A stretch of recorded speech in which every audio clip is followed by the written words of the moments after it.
I I believe. I believe that. I believe that we. Dude, you always I believe that start we with will like win. I believe you that always we start will with like the cliche. Yeah, man. Whatever, It's called like an what the attention episode, grabber. whatever the episode's about. You're like, you pull like some little like Yeah, cliche, whatever. 100%. That's how they taught us attention grabbing. I can hear your pings going off. Parker's a popular guy. But today on Elevation Nation, I believe that we will draw, that we will escape group play. I don't know. Today we're talking about the World Cup because Parker and I love sports, and it's our podcast, and we can talk about whatever the hell we want to, and we have Patriot pride. So we're going to talk about the World Cup that's happening with the U.S. men's national team right now. Very excited. I don't think we need to just talk about the U.S. men's national team. I don't. All right, I you're mean, taking my words very literally. It's not like We can this talk is about a whatever we soccer podcast, a soccer analysis podcast. You're right, because I don't know anything enough to have a full episode on just soccer. So, but I am excited for the World Cup. I think it's very cool to see countries compete on the world stage, and there's already been a ton of interesting news coming out of Qatar. I think it is ridiculous that the World Cup is in Qatar.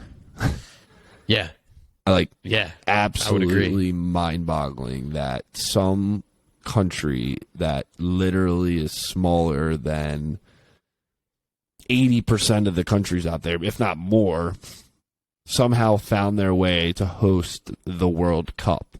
And I say that not because I don't believe that any country can or cannot host the World Cup. I say that because the way they won their bid was completely corrupt. And then also, on top of that, there have been so many controversial things that have arisen from them hosting the World Cup. I just think it's bizarre. I think it will put not an asterisk on this World Cup, but without a doubt put a memory in our mind of what weird happened. taste in your mouth. Yeah, it's just like the whole thing is bizarre, dude. The whole thing is weird. It just feels like a different World Cup. I don't know. It's also November. World Cup's supposed to be in summer. Yeah, it's definitely a weird time. I think it's even more weird because there's so many good sports on right now. I feel like, pardon my take, like they have so much to talk about. You got the World Cup, NFL's in full swing, college basketball's tipping off. You got NBA hoops. I mean, there's just a lot of sports on right now. Yeah, I completely agree. I think pickleball championships. I mean, come on. Yeah, exactly. I just think it's a lesson learned from a lot of people that it was a bad decision to do it in Qatar, or whatever the way you can pronounce it, having it in November, and then all the other things that come along with it. It's just, I mean, yeah, they're not going to compete with the NFL in America. There's just no way. And you see that. You turn on ESPN, they talk about World Cup for like 10 minutes. Well, that's just here, though. Internationally. Oh, internationally, yeah. Way but bigger. Like, you have to remember, the biggest country in the World Cup is who? From a population standpoint. The United States. Brazil? The United States? The United States. Really? Yes. Huh. I didn't know that. Wow. Interesting. Oh, I'll bring up something funny, Parker.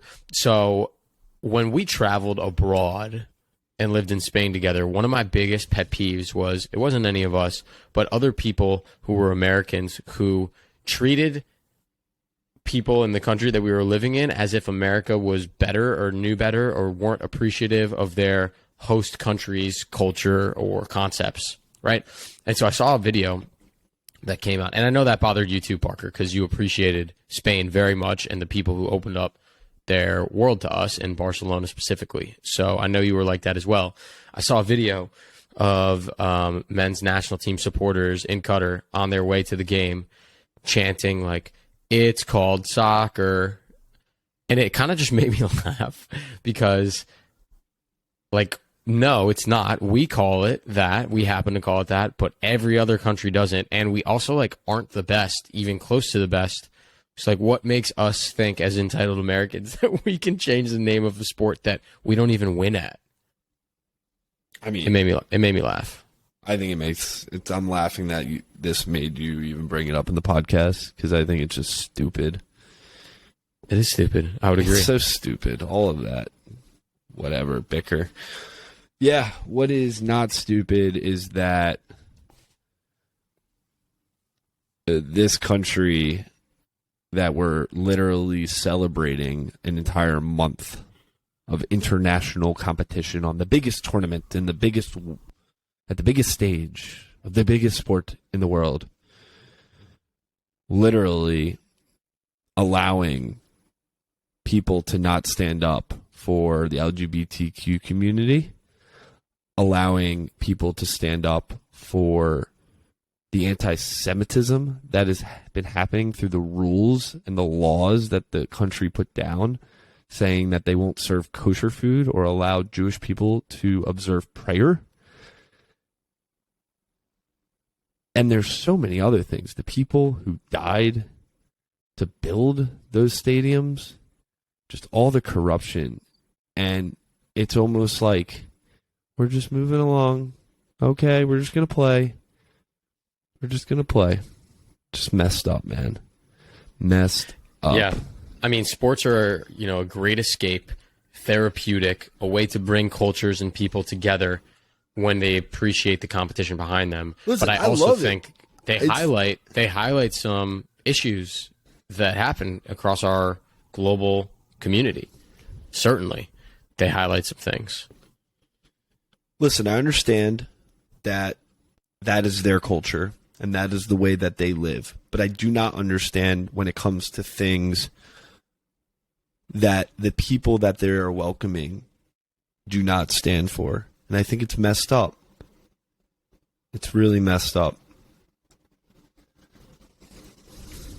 So let's hope. But I digress. Yeah, I mean, no, it's good points. I think, again, sports and the World Cup is allowing us to bring to light some of these global issues. I saw a video that the Iranian national team didn't sing their own national anthem. I don't know if that was true or speculation or what, but that was pretty impactful. I think they're obviously going through a lot of changes in terms of equal rights across genders in that country right now, and so it's interesting to see. I guess it's not always, but I feel like a lot of the athletes that represent their countries are very much like of the people compared to their government officials that are supposedly like elected in some places that don't seem to represent the people as much. It's quite interesting. Yeah, but it is the World Cup, and we celebrate sport for the World Cup. I know a lot of the other stuff gets talked about, rightfully so, but I do think there is some beauty in bringing the world together to have competition, to bring the world together in a sense. I don't think anything does it like the World Cup besides the Olympics. So I'm watching. I'm loving it, every minute of it. Unfortunately, the USA on... what is it, Monday? Drew, we play again when you're listening to this, and we're recording before the result of the England-USA game, but we are rooting heavily because I think it would be really cool if we could take down England and then Iran as well. Take them What both. a beautiful, beautiful story that would be. Let's try to stay optimistic here. Did you see that thing that SportsCenter posted? It had like a bunch of athletes from other sports as if they suited up for the men's national team, like LeBron James, and put like Bam Adebayo in goal. Yeah, I didn't really understand that. I feel like that was ESPN just trying to be like trendy Barstool? and Yeah, like for the kids. Like ESPN, know your role. For the kids. Know your role. You guys are old. Yeah, I don't know. I think that argument's crazy that like, if you took our best athletes and put them in soccer training from a young age, then they would be incredible. Just ridiculous. But no, I think it's really cool though, because I did read that 18 years ago the U.S. Soccer Development Academy was like overhauled, and they wanted to create it and make it better so that the future of U.S. soccer would be more competitive with on the world stage. And now we're at the point where 18 years forward, a lot of those people who started in those development programs are now playing for the national team. And we have I think it was the youngest or the second youngest team in all of the World Cup.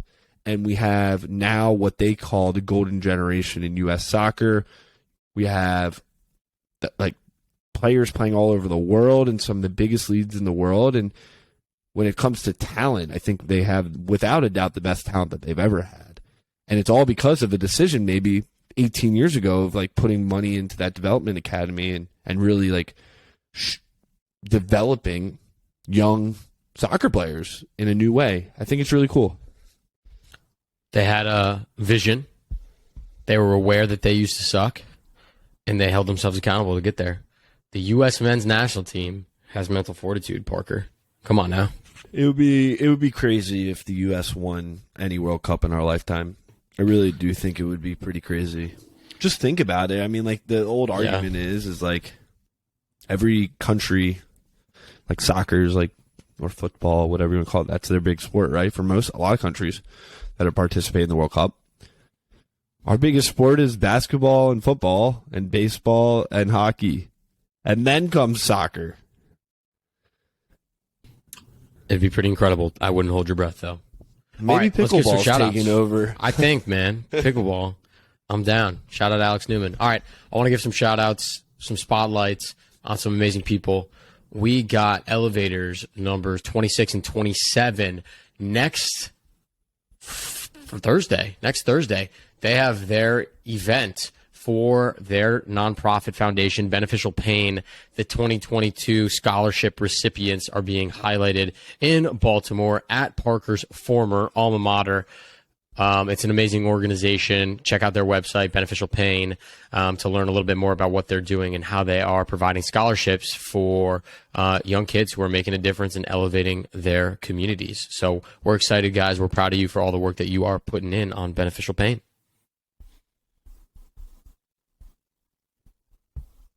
Absolutely love it.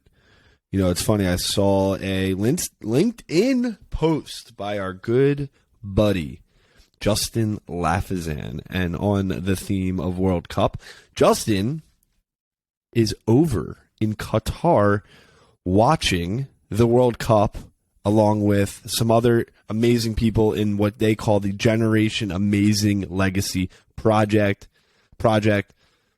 He's over there watching the World Cup, meeting people from all over the globe. He said he's met people from every single team, every single country that's participating in the World Cup. And I feel like Justin Lafazan is just giving momentum out at the World Cup. He's just learning everything and anything that there is to be learned.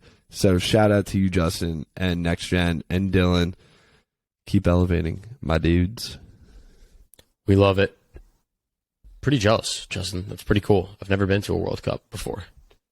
It's pretty sweet. All right. Next, we are going to shout out. You're shouting out more people here? Oh, I only get one. All right. Never mind. No more shout outs. Dude. Who's it going to be? What do you mean? I already did one. No. Who is that one going to be? I'm not telling you. You told me I can't. You have to say because we're going to leave it a little cliffhanger. Oh, no. Okay. We're not going to. I'm not saying. I don't want to break the rules. Can I guess? I'm going to guess. Sure. You can guess.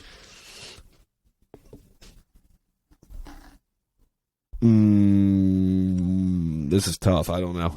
Yep, you're wrong. Okay, Elevation Nation. Happy Thanksgiving. Hope you had a nice time with your families, with friends, celebrating, being grateful. Take a minute on your drive or plane ride or train back home after Thanksgiving. Write down a couple things you're grateful for, some things that have maybe gone your way, some opportunities, some self-reflection, some introspection. It's always helpful.